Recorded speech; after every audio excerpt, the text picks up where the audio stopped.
एक व्यक्ति जिसके लिए राहुल गांधी के शब्द जनसंवाद होते हैं, ममता बनर्जी कुछ भी करें उनके लिए वे संवेदनशील नेतृत्व होता है, लेकिन मोदी कुछ बोल दें या कर दें तो ये महाशय हर रिपोर्ट, हर डिबेट, हर आलेख में अंधकार, तानाशाही, लोकतंत्र का चीरहरण और संविधान की अंतिम सांसें गिनते रहे। हम बात कर रहे हैं हाथ मलने वाली पत्रकारिता के पुरोधा और इंटरव्यू के जरिए क्रांतिकारी माहौल बनाने के लिए कुख्यात पुण्य प्रसून वाजपेयी की। वही पुण्य प्रसून वाजपेयी जिनकी आंखें 2014 के बाद से भारत में कोई एक अच्छी चीज नहीं देख पाई है।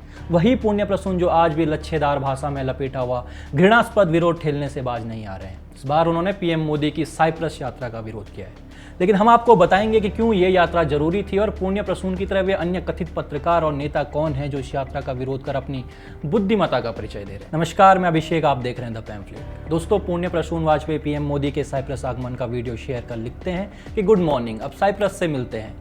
आबादी दिल्ली के एक मोहल्ले बराबर, कुल क्षेत्र अहमदाबाद के बराबर। अब किसी देश की इंपॉर्टेंस को उसके साइज से नापने वालों को जवाब देना तो नहीं बनता है, लेकिन यही बात अगर बार बार कही जाए तो एक एजेंडा के रूप में जन्म ले लेता है और आम जनमानस को सच्चाई बताना जरूरी हो जाता है। दोस्तों, साइप्रस भले ही नक्शे में छोटा लगे, लेकिन ये जियोपॉलिटिक्स के ताश के पत्तों की रानी है।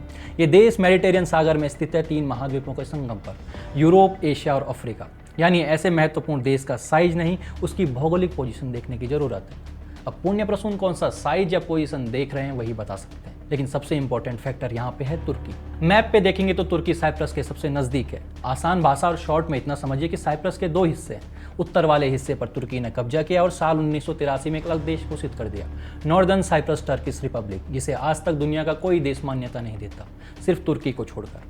और दूसरा हिस्सा रह गया साइप्रस का, जिसे पूरी दुनिया ने मान्यता दी है, लेकिन तुर्की इस हिस्से पर भी कब्जा करना चाहता है। भारत हमेशा साइप्रस की क्षेत्रीय अखंडता का समर्थन करता रहा है और तुर्की के पाकिस्तान परस्ती वाले बयानों के जवाब में अब वो साइप्रस के जरिए एक रणनीतिक संदेश भेज रहा है। पीएम मोदी की यात्रा भी इसी रणनीति का एक हिस्सा मानी जा सकती है। लेकिन भारत का एक वर्ग जिसके लिए मोदी विरोधी उनकी दैनिक आमदनी और जीवन यापन का जरिया बन चुका है, वे भी छाती पीट रहे हैं कि ये यात्रा क्यों की। एक समाजवादी पार्टी के नेता हैं आईपी सिंह, नाम में ही आईपी है, आईपी तो एक्शन भी वैसे ही है। साइप्रस को घूमने की यात्रा बता रहे हैं। जिन समाजवादियों के लिए अखिलेश यादव का किचन और बाथरूम ही संसार भर है, वे कैसे ग्लोबल पॉलिटिक्स को समझेंगे, लेकिन हम समझा देते हैं। यहाँ से भारत की बहुप्रतीक्षित परियोजना India middle east Europe economic corridor गुजरने वाली है। साइप्रस यूरोपीय संघ का सदस्य है, यूरोजोन में शामिल है और वहाँ से भारत यूरोपीय बाजार, निवेश और डिजिटल सेवा का एक्सप्रेसवे खोल सकता है। यही वजह है कि अमेरिका, फ्रांस, इजराइल, रूस सभी साइप्रस को अपने रणनीतिक सर्कल में रखते हैं। भारत अब इसी पावर प्ले में एंट्री कर रहा है, लेकिन भारत में अभय दुबे जैसे व्यक्तियों का पाचन तंत्र खराब चल रहा है। कांग्रेस के राज में प्रख्यात विश्लेषक का टैग लेकर घूमने वाले अभय दुबे की स्थिति आज ये है कि पीएम मोदी को कोसने के लिए वे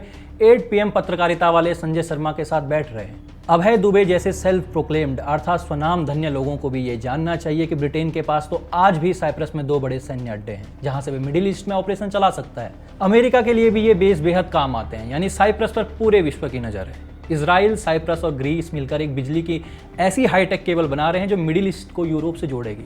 भारत इसके क्लाइमेट और एनर्जी डिप्लोमेसी पार्टनर के रूप में उभर सकता है। इतना ही नहीं, जब ईरान और इजराइल जैसे दुश्मन देशों को गुप्त संदेश पहुंचाने हो तो साइप्रस को चुना जाता है।